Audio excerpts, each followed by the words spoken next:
Hey everybody, what's going on? The Montreal Canadiens are coming off of an exciting loss last night against the Florida Panthers in a shootout. There's plenty to dive into in this video. Before we get started, if you haven't already, hit that subscribe button to this channel. You can click it from the bottom right hand corner of this video. The Montreal Canadiens are in an interesting spot right now as we're about 1 week out from the NHL's trade deadline. There are still some uncertainties as to what's going to happen with the Montreal Canadiens and how they're going to look after this trade deadline.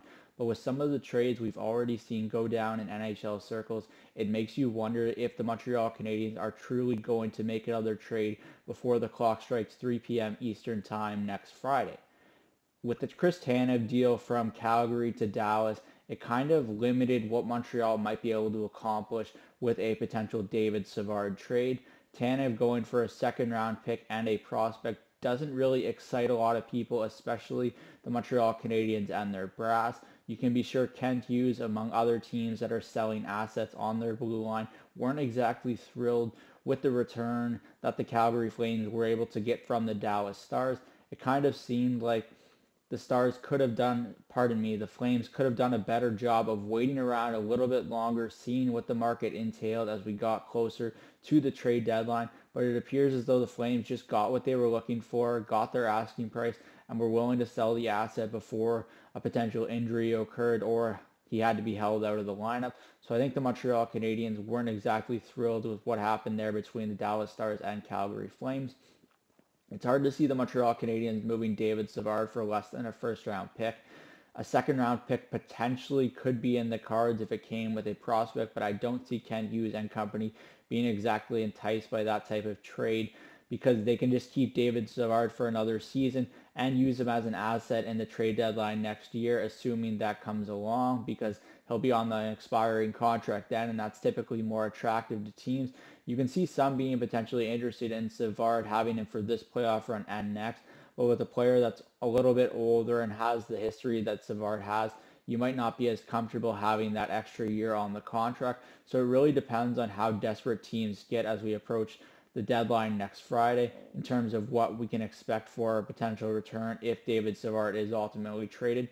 I don't think that Kent Hughes is going to make a move that's lateral because it just doesn't make sense that the Montreal Canadiens would move off of one of their veteran defensemen in this point in the rebuild. You have him mentoring a lot of young defensemen on the Habs blue line like Arbor Caden Gooley, Jordan Harris. There's multiple defensemen coming up. You wouldn't hate to see him be around for when Lane Hudson debuts at the end of the season, assuming he does sign his entry-level contract with the Montreal Canadiens, and the expectations are that he will once his season finishes. So I think that there's a lot of positives in keeping him around if the Montreal Canadiens don't get their asking price. And I'd be surprised if they moved him for less than a first-round pick and a prospect or an equivalent first-round pick to prospect grade. So you could see a former first-round pick in a trade, someone that's a little bit closer to NHL ready. That's certainly a possibility in a David Savard trade. But for now, I just don't believe that the Montreal Canadiens are in a position to sell David Savard if that is the asking price moving forward to next Friday. In terms of the other assets that the Montreal Canadiens potentially have to move, it's kind of the same situation with Jake Allen. Calgary apparently told teams that they're not going to move off of Jacob Markstrom, so Allen is one of the only veteran goalies available on the market, but he does have that extra year tacked on, so it does complicate matters. We're not sure if the Montreal Canadiens will be willing to use their last retention slot on Jake Allen. I think it would depend on the type of return that they would get. They're not going to do it just to move him for a fourth or fifth round pick. That just doesn't make sense in terms of asset management.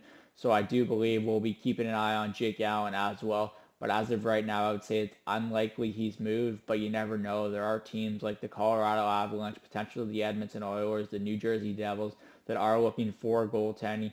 So we'll see over the next week what plays out, but I don't believe that Jake Allen will be traded at this exact moment. It wouldn't surprise me if teams had some interest in Yoel Armia, but again, this is another player that has one more year on his contract. So unless the Montreal Canadiens are getting something solid in return, it doesn't make sense for them to retain on his contract slot. They can just let it run out next year and potentially sell him as an asset at the trade deadline then.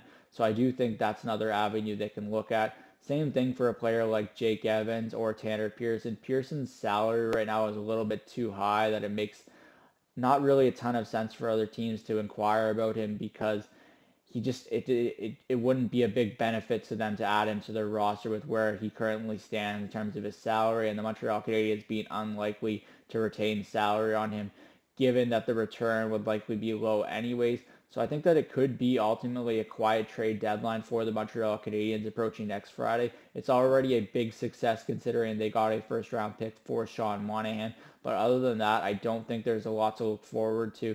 But again, we've always been surprised before, and we will continue to be surprised with deadline day deals that many people weren't expecting. So we'll be keeping an eye on the Montreal Canadiens and what they do over the next week leading up to the trade deadline.